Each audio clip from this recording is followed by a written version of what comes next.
What's up, guys? Clay with part 2 of Blue-Black Seer versus Green-White Wescoe. Now, for this second match, I sideboarded in 2 Ratchet Bombs, 1 Tidebinder Mage, and 1 Thoughtseize, and D sideboarded 2 Far-and-Aways, 1 Thoughts, and 1 Syncopate. I didn't really want too many counters or things that let him sacrifice creatures, or else his voices get huge, and the Thoughts just was very unimpressive that game, which usually it's amazing. And then he also told me after it was done, he brought in 2 Arbor Colossus and took out 2 Experiment ones because he wanted to block my Seer, which he didn't see, but he knew I had it, which is fair enough. So, I think I mulliganed immediately. This was just not a good hand. I think it was like 1 land, maybe even no land. It was not going to get there. He keeps. I get to be on the play because I lost. So I chose to go first. But yeah, it was just not a very good hand. I don't recall what was in it, but it wasn't that good. So then I draw my 6-card hand, and it's not the best, but it's got things to do. And so here I just played Dimir Guildgate, tapped, and I pass. And Micah plays Dryad Militant. Passes. I don't really want to deal with that, but oh well. I can't not deal with it for right now. He plays the Plains, no big deal. I got a few things in hand. He plays a Soldier of the Pantheon, and I immediately counter that guy. I don't want any more aggression on the field. And the only card that gets better than countering that is his Voice Resurgence, and I hadn't seen any of those. So.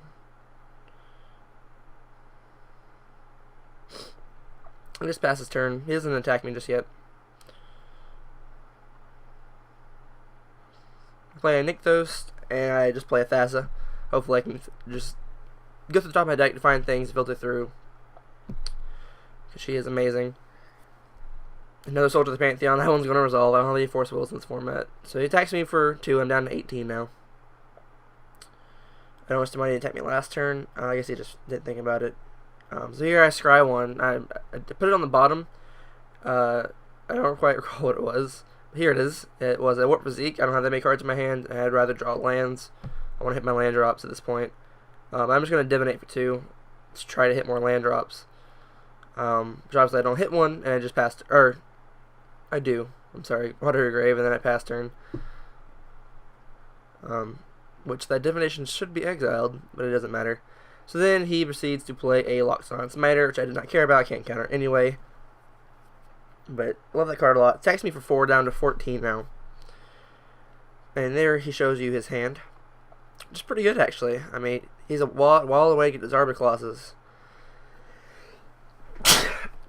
But he has things to do along the way. Sorry about that. So here I have 5 land now. I'm going to play a Tidebinder Mage to keep his Dried Militant tapped. I think. Yes, keep his Dried Militant tapped. I don't know why I didn't do the Loxodon Smiter. I guess I just wasn't thinking. But he does tap a target red or green creature. And Smiter is a green creature. I don't know why I didn't think about that. So here he plays Call to Conclave, gets a 3/3 Centaur token, which is totally fine. And then he attacks me with Loxodon Smiter. Oh, that's why I did that. Past me was in check in this game. Hero's Downfall to Smiter. I didn't want to deal with it there. Just get rid of Swamp. Now I don't hit any land drops.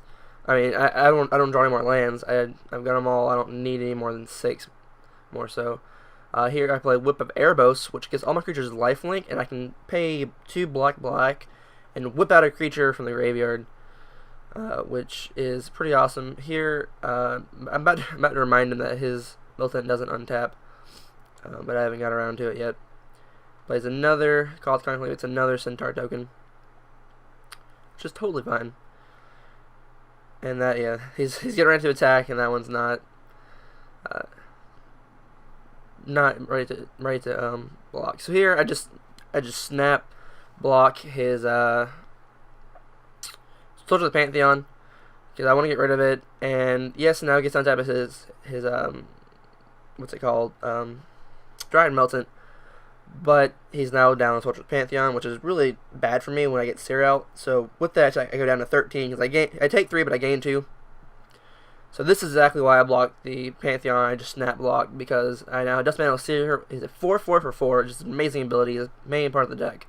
And he has he has Lifelinker now because of the whip, and he just brick walls everything that he has on the field right now.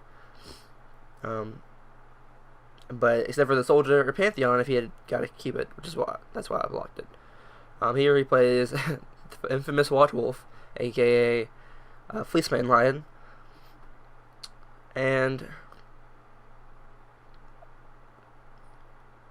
here he full on swings. I just simply block a token, gain 4, but take 5. So now I'm down to 12, and he's down a token, and my guy gets to stay around. So this is the point of the game where the Seer just takes over. He's just so good.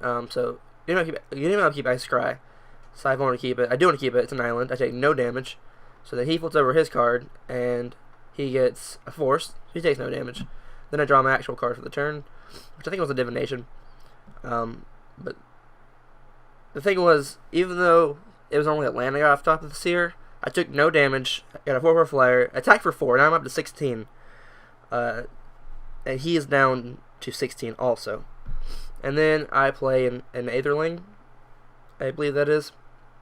It's only got 6 in my deck, so I played an Aetherling with no protection up, which also again just dictates combat because it is a 4/5 that just gets bigger and bigger and bigger.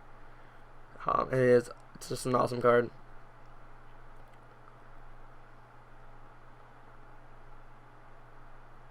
Here he plays the Fleeceman Lion once again. This card's really good, but he needs 5 land to make it even better. But right now he doesn't have that. So here he full on swings, and I decide to block the Watch Wolf, or else it just gets insanely bigger. And again, I gain 4 but take 5, so I'm down to 15 now. And his Watch Wolf is dead. I'm gonna get it out of there. It's gone. Bye bye. And my board state is looking just impressively better as it goes along.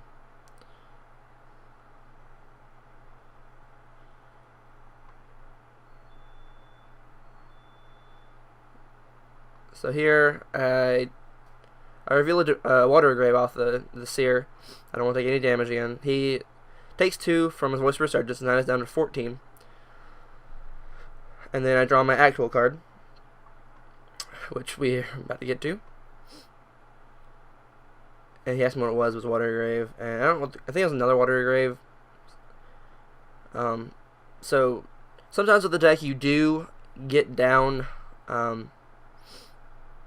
like you'll grab several different land, but it doesn't matter because you're still getting damage and you're still just taking through your land. And so there I nicked those for 4. So I have 1 blue floating left because I cast Divination, and then I Warp Physiqued his Lion for 3, and then I Doombladed his other token, and I just swung for a lot. Swung for 8, dropping him to 6, and then I blinked down my Aetherling into my turn, and it came back in untapped. And at this point, I am in just complete control of the game. This is how quickly a Whip of Erebus turns games around. Like, I once played against someone and got done in about 3, and that Whip just turned the game right around in no time. That Whip is just insanely, because it's just insane, because my guys are huge. So once they stick and they get a block one thing of yours, your thing's dead, my guy's still alive, and I just gain 4 life. Possibly more with Aetherling on the field. So it's just amazing. And with Acid, it's just ridiculous because she gets to become a 5/5 indestructible, unblockable creature that no one can deal with. So he's at 6, and I don't want that card. It's an Aetherling. I don't want to take 6. Now I have one on the board. But I take 2 down to 19 because I gained 8 from the last swing, so I was up to 21. And he reveals a force that takes no damage. There I play a Temple of Deceit, get to scry 1, it's an Omen Speaker. I'll keep it on top, because like I said, 4 lets me dictate how I draw cards off the Seer. And make my Aetherling unblockable, and I swing for 8, while he is at 6. I don't think there's anything he can do to get out of this situation. He asked me why I didn't just pump up my Aetherling even a little bit more so he could exile it. And that's it. I shake his hand by telling him with go to game 3. So if you like this, please check out my channel where I do things that are related to Magic here and there. So go check that out, please, if you don't mind.